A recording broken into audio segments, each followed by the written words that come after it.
کا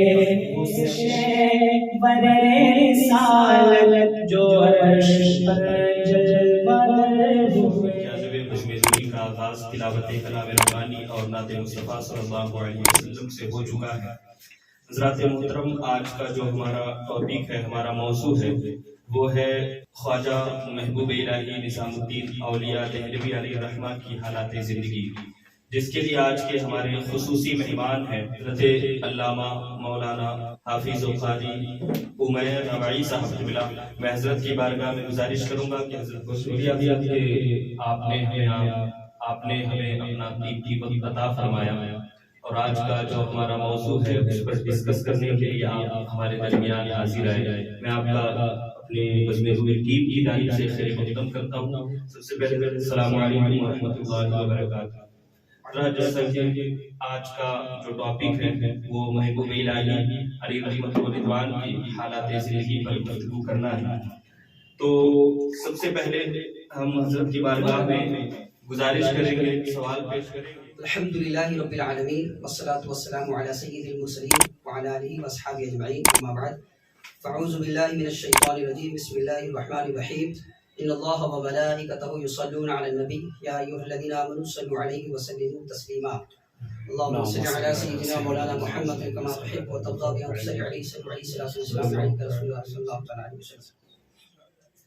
حضرت ایاز صاحب ایک شاعر ہے، انہوں نے بہت ہی عمدہ شعر کہا ہے، اور اس محفل کی مناسبت سے انہوں نے کہا ہے کہ گر نیابی صحبت اہل صفا بس تورا کافی است ذکر صفا، کہ اگر آپ یعنی ہم لوگ اگر صوفیہ کی صحبت نہ مل پائے، ولیوں کی صحبت نہ مل پائے، تو تمہارے لیے کافی ہے ان کا ذکر۔ تو الحمدللہ ہم ایک ولی، ایک صوفی کا ذکر کرنے کے لیے یہاں حاضر ہوئے ہیں، اور یقیناً یہ اللہ رب العزت کا ہم سب پر بہت بڑا احسان ہے کہ اس نے ہم سب کو اپنے محبوب کے تعلق سے گفتگو کرنے کی توفیق بخشی۔ محبوب الہی سلطان المشائخ سید محمد بن احمد بن علی المعروف نظام الدین اولیاء چشتی بدایونی دہلوی رحمۃ اللہ علیہ، یہ آپ کا پورا تعارف ہو گیا نام کے ساتھ۔ آپ کا تعارف ان الفاظ میں پیش کیا جائے، اتنی بڑی شخصیت ہے کہ جب کسی بڑی ذات پہ آدمی گفتگو کرنے بیٹھتا ہے تو الفاظ نہیں مل پاتے ہیں کہ ان کو کن الفاظ سے یاد کیا جائے، کن الفاظ سے ان کا تعارف پیش کیا جائے۔ حضرت محبوب الہی رحمۃ اللہ علیہ کی شخصیت اور آپ کی ذات، یہ آپ نے نہ صرف اسلام کی بنیادوں کو مستحکم کیا، بلکہ آپ نے کہ مرید الخلیفہ کے ذریعے لوگوں کے دلوں میں عشق الہی اور محبت نبوی کا چراغ روشن کیا۔ حضرت محبوب الہی رحمۃ اللہ علیہ بدایوں میں پیدا ہوئے، یہ مجھے بھی نہیں معلوم تھا کہ آپ انڈیا کے بزرگ ہیں، کیونکہ ہمارے ہندوستان میں زیادہ تر جو بزرگ آئے ہیں وہ باہر سے آئے ہیں، تشریف لائے ہیں، اور اتنی بڑی شخصیت مجھے بھی لگ رہا تھا کہ شاید یہ کہیں اور سے تشریف لائے ہوں گے ہجرت کر کے، لیکن جب ان کے تعلق سے مطالعہ کر رہا تھا تو مجھے بڑا تعجب ہوا کہ یہ حضرت تو ہماری سرزمین کے پیداوار ہے، اور مجھے پھر اپنے ہندوستانی ہونے پر بڑا فخر محسوس ہوا کہ ہمارے سرزمین سے بھی ایسے ایسے بزرگ اور اللہ کے ایسے ایسے ولی پیدا ہو سکتے ہیں۔ بدایوں کی سرزمین پر آپ پیدا ہوئے۔ بدایوں کو پہلے بداؤں کہا جاتا تھا، یہ ایک پرنس گزرا ہے جس کا نام بدا تھا، اس کے نام سے ہی رکھا گیا تھا، اور یہ ایک بہت تاریخی مقام ہے بدا۔ یہ اتر پردیش کا ضلع ہے، اس ریاست ہے، اس میں ایک ضلع مشہور معروف ضلع بدایوں ہے۔ اس سرزمین پر آپ 1238 عیسوی مطابق 636 ہجری کو آپ اس دنیا میں تشریف لائے۔ اب ایک بدایوں کی ایک الگ تاریخ ہے، اس پر گفتگو کریں گے تو وقت زیادہ ہو جائے گا، اس لیے میں اس سے قطع نظر بدایوں ایک مختصر بس 2-3 الفاظ میں یہ کہہ دینا چاہتا ہوں کہ بدایوں اس وقت ایک آباد اور پررونق مقام تھا، اور جہاں بھی جیسے خراسان ہے، ایران ہے، یہاں سے جو بزرگ بھی ہجرت کر کے تشریف لاتے تھے تو ان کا روٹ جو ہوتا تھا یا تو وہ ملتان آتے تھے، ملتان سے لاہور، لاہور سے دہلی، اور پھر دہلی سے بدایوں۔ تو زیادہ تر جو منگولوں نے تماشا مچایا تھا اور ترک کو اور مسلمانوں کے ملک کو تہس نہس کیا تھا، تو اس وقت بہت سے خاندان، بہت سی فیملی ہجرت کر کے ہندوستان تشریف لائے. تو آپ کے جو آبا و اجداد تھے وہ ہندوستان سے نہیں تھے، وہ بخارا سے تشریف لائے تھے. بخارا سے پہلے لاہور آئے، لاہور سے دہلی، اور پھر دہلی سے بدایوں آپ مقیم ہو گئے. آپ کے والد گرامی کا نام سید احمد ہے، اور آپ کے دادا کا نام سید علی ہے.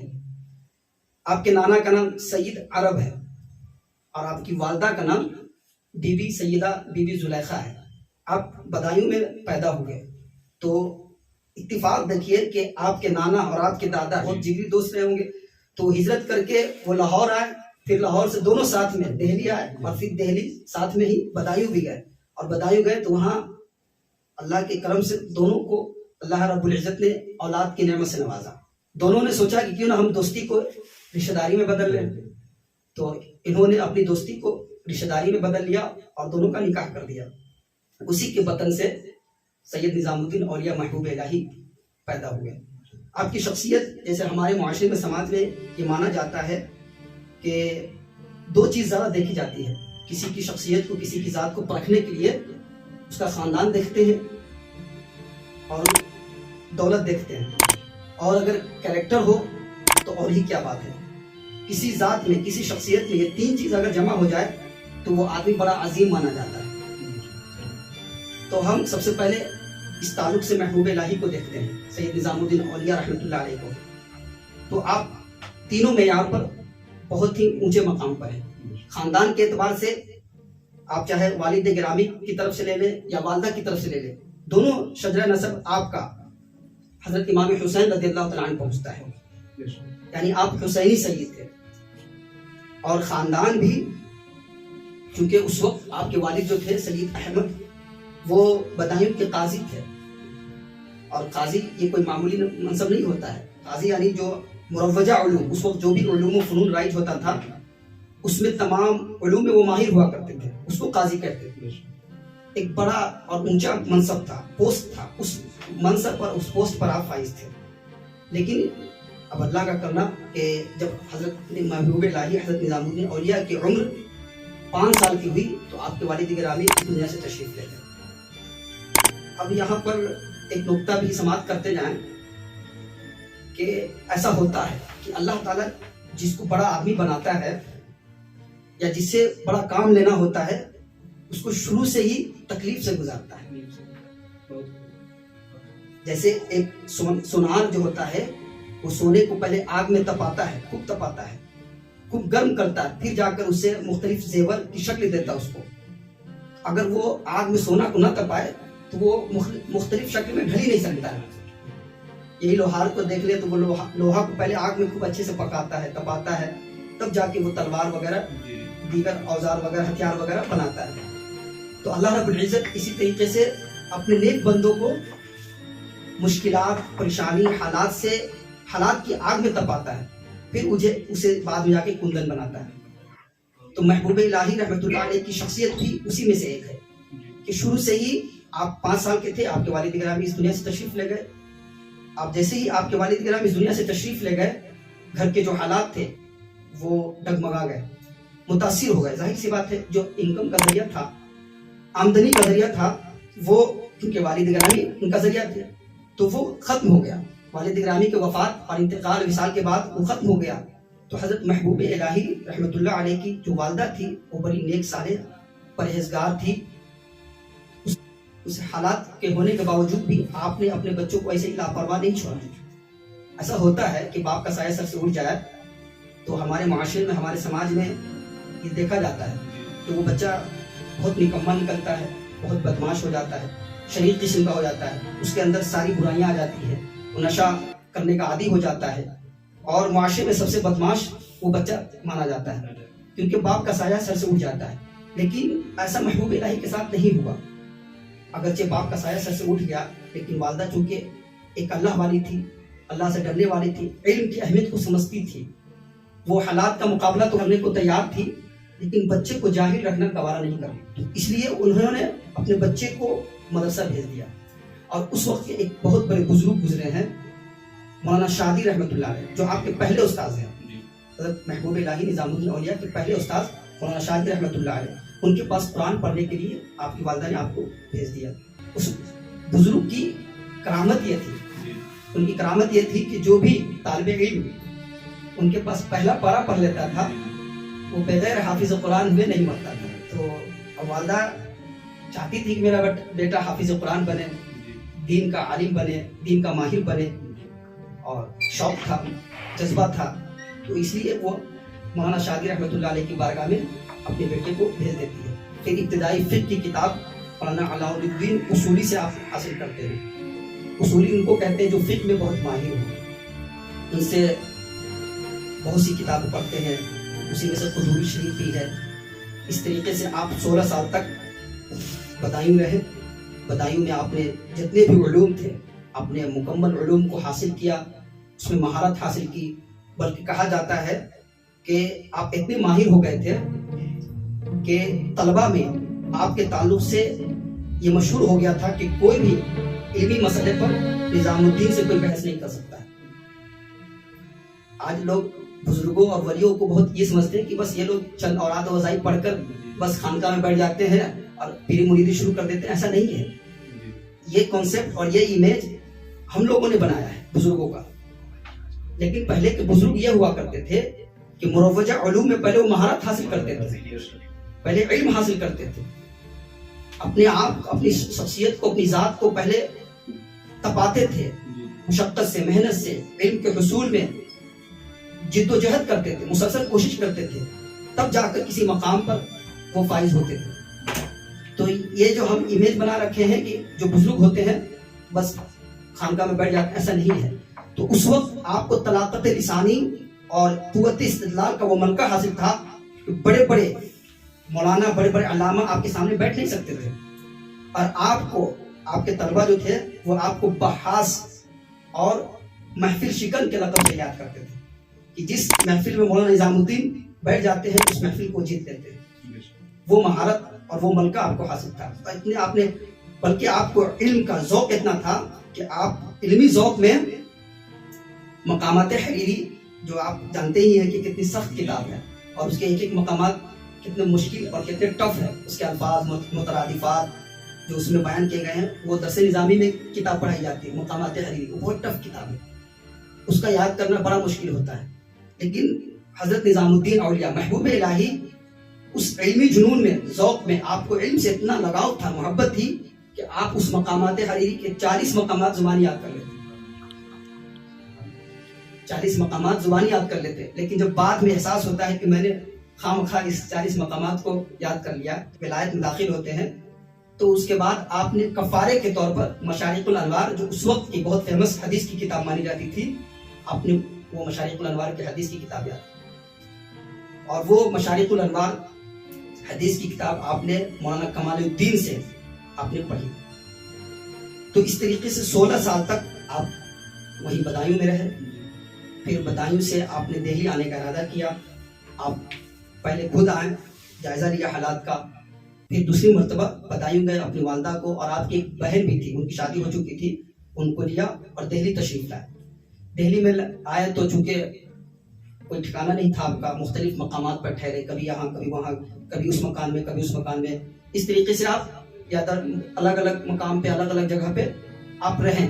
ایک مستقل ٹھکانہ نہیں تھا آپ کا. لیکن اس بیچ میں بھی ذرا دیکھیے علم سے محبت. آج مطلب میں بتانا چاہتا ہوں اپنے ناظرین کو، اپنے سامعین کو، کہ بزرگوں کی سیرت پڑھا کریں. بزرگوں کی سیرت جب تک پڑھیں گے نہیں، ہمیں ان کی شخصیت کا اندازہ نہیں ہوگا. ہم صرف اپنے محفلوں میں صرف کرامات اور خوارق العادات، محیر العقول بیان کر کے بزرگوں کو صرف ان تک ہی محدود کر دیا کہ بس یہ کرامت ہی دکھایا کرتے تھے اور کچھ نہیں ہے. بلکہ آپ ان کی شخصیت کو، ان کی ذات کو، ان کی پرسنالٹی کو پڑھیں گے تو پتہ چلے گا کہ حضرت محبوب الہی دہلی جانے کے باوجود اس حال میں بھی، حالات بالکل گھر کے حالات معاشرہ صحیح نہیں ہے کیونکہ والد بزرگان کا سایہ سر سے اٹھ چکا ہے. دہلی جانے کے بعد 16 سال کی عمر میں دہلی پہنچتے ہیں. 4 سال 20 سال کی عمر تک آپ دہلی میں باضابطہ تعلیم حاصل کرتے ہیں. اس وقت چونکہ دہلی بہت بڑا مرکز تھا، بڑے بڑے علامہ، استاذ الاساتذہ وہاں تشریف فرما تھے، تو کچھ تھوڑا بہت کچھ کرتے بھی تھے جس سے گھر کا خرچہ چل جائے, اور درس کے وقت میں آپ درس لیا کرتے تھے. اور اس طریقے سے اس وقت جو دہلی میں جو بھی علوم رائج تھا اس میں آپ نے مہارت حاصل کر. یہ آپ کا دہلی کا سفر 20 سال کی عمر میں, پھر آپ خیال ہوتا ہے کہ مرید ہوا جائے. اس کا ایک الگ پس منظر ہے کہ کیسے آپ اپنے مرشد کے پاس جاتے ہیں, پھر وہاں مرید آپ اس سے مرید ہوتے 20 سال کی عمر میں. پھر وہاں سے آپ کو یہ دیا جاتا ہے کہ آپ دہلی جائیں اور وہیں پر خلق خدا کی خدمت کریں, جو گمراہ ہیں ان کو رشد و ہدایت کا راستہ دکھائیں, ان کی رہنمائی کریں. پھر دہلی آتے ہیں اپنے پیر و مرشد کی بارگاہ سے, اور پھر آتے ہیں تو آپ کا ابھی تک کوئی ٹھکانہ مستقل ٹھکانہ نہیں تھا. تو آپ ایک دن ایک حوض ہے, حوض خاص, اس کو حوض رانی بھی کہتے ہیں, جہاں پر ہمایوں کا مقبرہ ہے. تو وہیں پر آپ بیٹھے ہوئے تھے. خیال آتا تھا کہ اس شہر کو چھوڑ کے چلے جائیں. کبھی خیال آیا کہ پٹیاری چلے جائیں, کبھی خیال آیا کہ کسی اور جگہ چلے جائیں. اس طریقے سے آپ بالکل مایوس تھے, دل نہیں لگ رہا تھا کہ کوئی ٹھکانہ نہیں, کچھ نہیں. تو اسی میں ایک جگہ بیٹھ کر اللہ سے دعا کی, اللہ اب تو ہی مجھے راستہ دکھا, میں کہاں جاؤں یہ شہر چھوڑ کر, کوئی اپنی جگہ اپنی طرف سے کوئی جگہ بتا دے. تو غیب سے آواز آئی غیاث پور جاؤ. غیاث پور کا نام آیا. غیاث پور وہی جگہ ہے جہاں پر آج بستی نظام الدین ہے.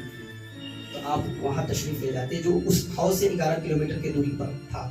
آپ وہاں جاتے ہیں. شروع میں وہاں بھی مشقت دشواریوں کا سامنا کرنا پڑتا ہے, لیکن پھر فتوحات کا دروازہ کھل جاتا ہے, اور اس طریقے سے یہ سلسلہ شروع ہو جاتا ہے. تو محبوب الہی رحمۃ اللہ علیہ نے شروع میں بہت اسٹرگل کیا. لوگ کہتے ہیں کہ بیٹھے بیٹھائے سب کچھ آ جاتا ہے, ایسا نہیں ہے. آپ یہاں بدایوں میں بہت محنت کی ہے. پھر وہاں جانے کے بعد آپ, کیونکہ مستقل ٹھکانہ نہیں تھا, کچھ ذریعہ معاش نہیں تھا, بہت محنت کی ہے, بہت جگہ جگہ گھومے, بہت اسٹرگل کیا. تب جا کر اللہ رب العزت نے آپ کو ایک ٹھکانہ بتایا. آپ وہاں مقیم ہوئے, وہاں سکونت اختیار کی. شروع میں ایک جھوپڑی میں رہتے تھے, پھر آپ کے مرید نے ان کو اچھی عمارت کی شکل دے دی, اس میں آپ رہنے لگے. اور اس طریقے سے آپ کی رشد و ہدایت اور آپ کی رہنمائی کا سلسلہ شروع ہو گیا. کتابوں میں آتا ہے کہ تقریباً 11 بادشاہ, ایسے تو 14 بادشاہ بدایوں سے لے کر دہلی تک پوری زندگی تک 14 بادشاہ تخت نشین ہوا, لیکن 11 بادشاہ آپ کے سامنے ہوش و حواس میں دہلی میں تخت نشین ہوا, جس میں سے صرف 3 بادشاہ آپ سے محبت کرتا تھا, باقی سب آپ سے نفرت کرتا تھا. لیکن اس کا کوئی اثر نہیں ہوا آپ کی ذات پر, کیونکہ جو اللہ کا ہوتا ہے اللہ اس کا ہو جاتا ہے. اور پھر حالات, واقعات اور لوگوں کا اس پر کوئی اثر نہیں ہوتا ہے, اللہ تعالیٰ اس کی حفاظت کرتا ہے. اور 18 ربیع الاخر, یہ مختصر تعارف کے طور پر نام, 18 ربیع الاخر 1325 عیسوی مطابق 725 ہجری کو اس دنیا سے تشریف لے. تو یہ آپ کا مختصر تعارف ہے.